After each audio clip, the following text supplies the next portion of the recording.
Hey Dr. Gore, this is Candace Fry. I was in your summer semester ethics class, and today I wanted to just take a little bit to do an overview of the things that I learned this semester, and just kind of just review over the hot spots and things that we learned. So here we go. So one of the first things that we discussed in this class was about philosophy. Philosophy is to make us think, make us be more rational creatures, to utilize our minds in an important way that doesn't necessarily accept what we have always been told. It helps us think more deeply about fundamental issues that underline other kinds of issues. One type of philosophy that we did talk about was ethics. Ethics is a type of philosophy that uses logical reasoning, not just feelings or ideas that make sense. The main concepts of ethics are obviously good and bad, right and wrong. So, what exactly is ethics? Again, is to figure out which side is right on ethical issues. When people prescribe things to us, or things that should be a certain way, or an act, or tell us to do things that are really important, they basically are prescribing us something.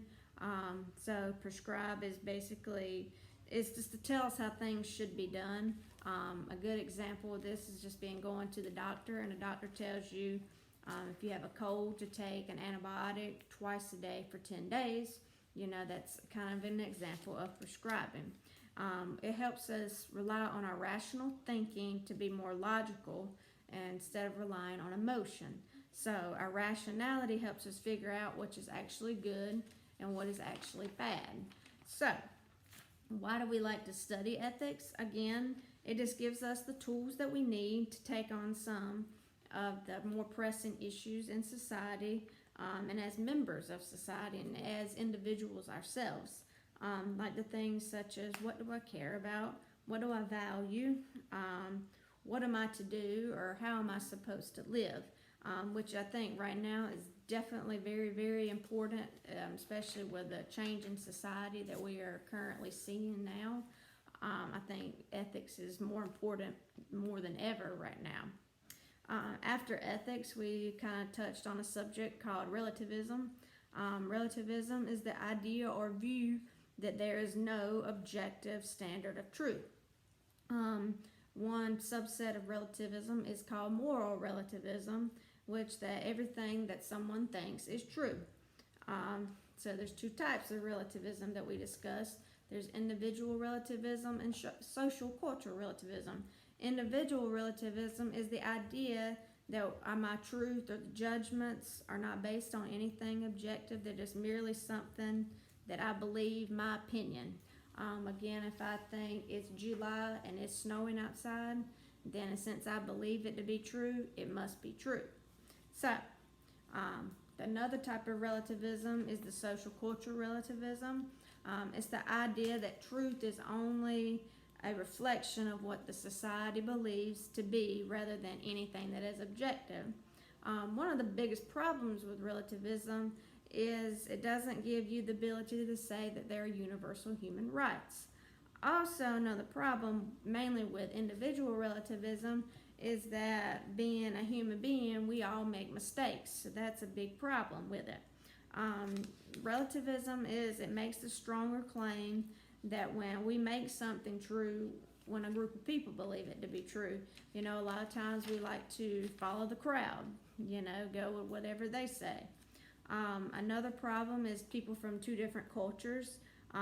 One culture may say this and another culture may say that, and they might go against one another. Relativism sometimes is impractical for life in general. It doesn't help us solve anything. And then it claims that to be no objective truth. However, that claim is being made objectively. So it's basically whatever I believe to be true, it is true. The other thing kind of after that, we discussed human rights.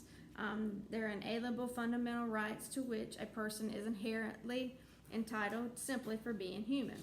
They're founded on two ideas. They're founded on the ideas of dignity and worth. So, the two types of human rights that we have are our natural rights and our legal rights. Our natural rights come from God, reason, nature, things such as right to life, right to freedom of speech, right to protection. Our legal rights are something that they're just are given protection because someone said we should have them. So, after we kind of touched on human rights, we went into some ethical theories. Three ethical theories that we discussed are the Kantian deontology, we had utilitarianism, and virtue ethics. Basically, what ethical theories do, they give us a moral framework to how to think about an ethical problem. The reason why theories are important is because they give us obviously a framework of all theories. It enables us to know that you're not just coming up with something and you have a reason for why you believe a certain way. It gives us a grounding for what we did, and it helps people to understand our side and to be moral. So, the first ethical theory is Kantian deontology, is founded by Immanuel Kant, and it basically believed that everybody should be moral, and it comes from every single human being has what we have like rationality. So we're all, united by our rationality. He had something called universality. It's something that's shared by all people. Again, what all humans share is our rationality, which is a part of the brain that makes us to be more able to use language in a more sophisticated way. The power to tell yourself no comes from your rationality or your will. So if you're on a diet and you see those cookies and you know that's not on your diet, to tell yourself no, that is using your rationality. So for Kant, you must think about things before you actually do them. So, and then the deontology part comes in, which deon meaning duty. Kant is trying to universalize morality based on what we all share, which is what? Rationality.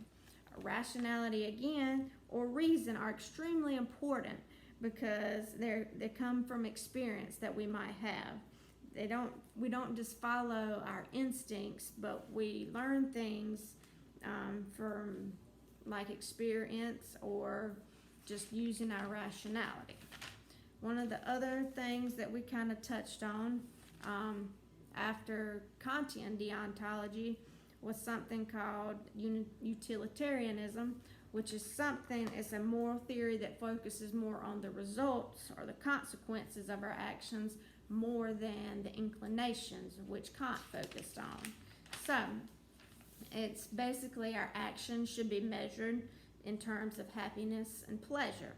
So, it's the study to get a good grade, work to get money. There's always something, So with utilitarianism, we do something for the greater good, even though we might not be as happy with something, it serves the greatest number for the greater good. So, we can kind of call that the principle of utility. It says you've chosen an action that produces the most overall satisfaction. So we're wanting to go to a restaurant. So basically, if I want to go to Olive Garden and my other friends want to go to Outback, we'll go to Outback. And I'll sacrifice because of that being the greater good. So that's kind of a form of utilitarianism that we talk about. There's two types. There's like a act utilitarianism or a classical, and there's the rule utilitarianism. Again, the act utilitarianism is any given situation you should choose because the action produces the greater good. The rule utilitarianism is a little bit different, being is a version of the theory that says we ought to live by the rules that in general are likely, again, to produce the greatest good for the greatest number. So, next, one of the benefits of utilitarianism, it stops some moral lines from being crossed and also allows for a quicker decision making. So, the next thing we're going to look at is the virtue ethics. The virtue ethics came from, obviously, we have like Aristotle and Plato. Virtue is an admirable trait, and it's a trait that we identify with emotion, through emotion.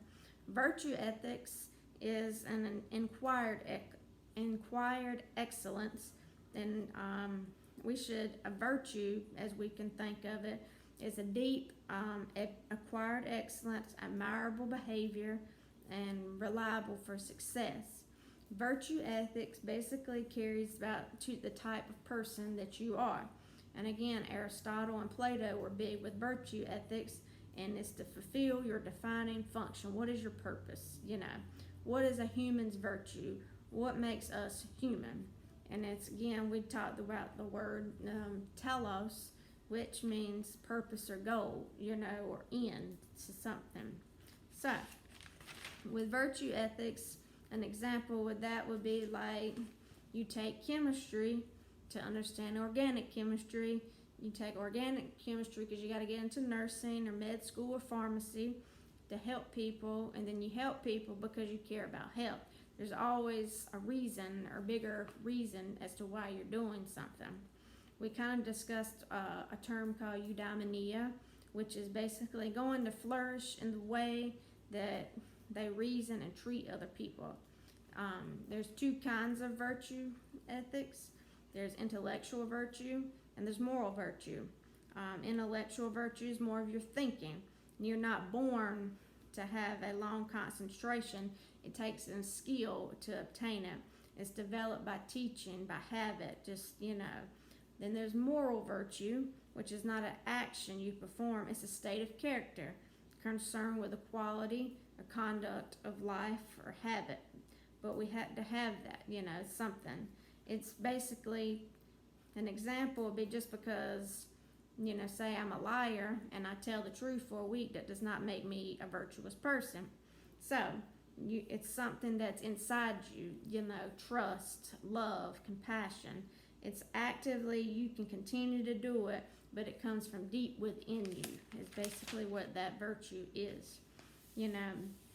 Some things that, criteria for being a virtuous, to do a virtuous action, obviously know that it's virtuous, and you voluntarily choose to do that action because you want to do it, not because you have to do it. You must choose it for your own sake. Again, you don't just do it because you want to do it. You do it because, you do it because you want to do it, not because you're being told or pressured into doing it. It's associated with our feelings or actions. You want to do the right thing. Moral virtues, it's a state of character aiming at the mean. One of the last things I remember us talking about, the golden mean, which is the virtue, and you have excess and you have deficiency. So one of the things that we discussed is fear, and excess of fear, makes us cowardly. To have a deficiency in fear makes us cocky or reckless, but we've got to find that happy medium, the golden mean. We look at shame. The excess of shame is shy, low self-esteem. Shameless is deficiency. So the virtue or the golden mean of shame would be modest or self-respect. That's kind of, again, we have to find that happy medium. So, getting to kind of in conclusion, we did study temperance, when you have something, but you have enough self-control to stop you from doing it. Again, the golden mean is an area always recognizable as the virtue. If you have too much deficiency, you want to throw yourself in the opposite direction to get to the side of the excess, but the more you throw yourself in the opposite direction, the closer you can get to being that golden mean. So, that was more of Aristotle's idea. Then we had Plato, which was Aristotle's teacher. And one of the last things that we discussed were, we have a political society and we have an individual soul. Well, we did like an analogy. We did a chart, we did an analogy, and what all of those, the political society and the individual soul have in common. There are three things. There's going to be virtue, courage, and temperance.